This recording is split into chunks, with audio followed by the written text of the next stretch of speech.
देर तक नाराज बने रहने की क्षमता कितनी ज्यादा है। सारा खेल इस बात का है। अभी से आपको मैं ज्ञान दे रहा हूँ, ध्यान रखिएगा इस बात का, है ना। मुझे तो मेरे टाइम पे किसने दिया नहीं था, पर मैं आपको दे रहा हूँ। हमें तो खुद ही अर्जित करना पड़ा सीख सीख के, लेकिन आप लोग तो अभी उस रास्ते पे बढ़ेंगे।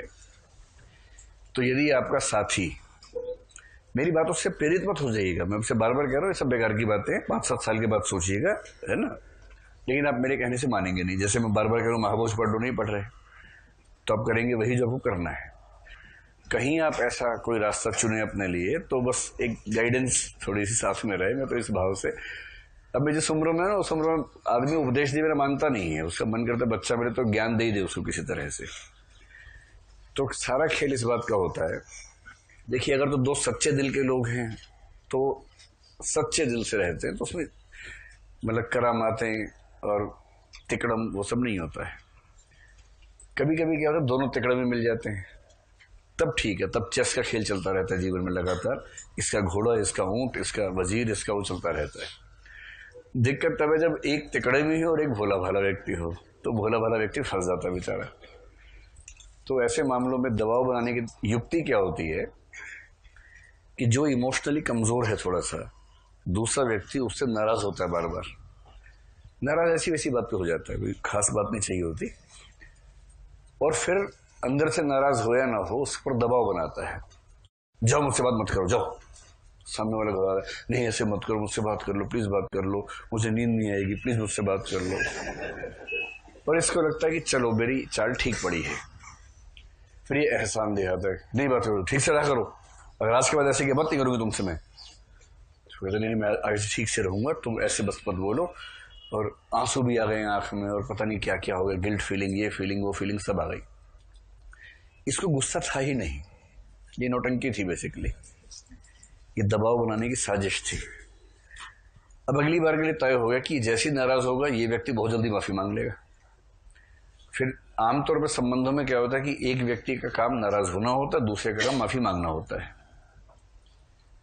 आप सबको हंसी जो आ रही है मैं समझ रहा हूँ, पापा मम्मी याद आ रहे होंगे आपको अपने अपने कि पापा मम्मी में से एक नाराज होता होगा, एक माफी मांगता होगा। ये सारे स्टैंडर्ड सभी फिक्स होते हैं जब शुरुआत में पहली बार वो लोग आपस में मिलते हैं, उसी समय तय हो जाता है। तो जब आपके जीवन में कभी ऐसा हो और कोई नाराज हो, और अगर आप ठीक हैं तो माफी मत मांगना, कॉन्फिडेंट रहना। अगर कोई आपसे कहे कि कल से बात नहीं करूंगी, तो बोलना कल से क्यों, आज से क्यों नहीं, let us start from today. कोई अगर धौंस दिखाए ना, धौंस में नहीं आना है। वो लोग पंजा लड़ाते हैं और बाकी लोग डर जाते हैं भोले वाले। कोई कहे कि आत्महत्या कर लूंगा, हाँ तो ठीक है। जीवन आपका, जीवन का अधिकार आपका, रस्सी आपकी, गला आपका, गर्दन आपकी, इसमें मैं क्या कर सकता हूं। बस मैसेज मत करना कि हाँ मर जाओ, वरना बाद में सबूत बन जाएगा। कोई अगर धमकाए तो ठीक है भाई, ऐसी भाषा में जिससे आप पर आरोप ना आता हो। कोई आपको मैसेज कर रहा है कि अगर तुम कल नहीं मिलने आओगी तो मैं जहर खा लूंगा, तो जवाब में लिखना सिर्फ इतना कि देखो जीवन आपका है, विवेक आपका है, समझदार व्यक्ति ऐसा नहीं करते, बाकी मतलब मेरी इसमें कोई जिम्मेदारी नहीं है। आप विवेकपूर्ण तरीके से अपने जीवन का फैसला करें बस। अब कल को कुछ भी हुआ तो प्रमाण आपके पास है कि आपने तो समझाया था। और कोई इन पर्सन बात करे पर्सनली आके मैं जहर खा लूंगा, बोतल लाया हूं, पर खाओ, सेलिब्रेट करो, चलो। कोई नहीं खाता वाता जहर, ऐसे सब ड्रामेबाज होते हैं, और जिनको खाना होता है बता के दिखाते हैं, और खाने के बाद बताते हैं। कल एक वीडियो आया, एक औरत ने जहर खा लिया, एक औरत ने उसको पानी वानी मारा कि क्यों जहर खाया। बोली मेरा मोबाइल गुम हो गया। 10,000 का मोबाइल था, वो गुम हो गया। देखा आपने, कल बड़ा फेमस हो गया वीडियो वाला। जहर असली बात पे खाते थे, फोन गुम हो गया। इस पे कौन खाता है कि प्रेमी गुम हो गया, प्रेमिका गुम हो गई, ये तो रिप्लेसेबल मामला हो सकता है। तू नहीं कोई और, सही ऐसा क्या है। 7 अरब की आबादी में आपको क्यों लगता है कि एक ही व्यक्ति है।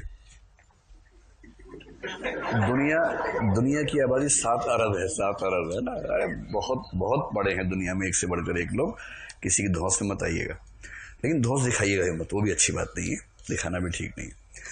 अब ऐसे में क्या होता है कि जब दोनों लोग अपनी सत्ता स्थापना करने में लगे होते हैं ना, एक नाराज हुआ, ये उम्मीद करे कि माफ़ी आएगी, दूसरा कह रहे ठीक है भाई हो जाओ नाराज।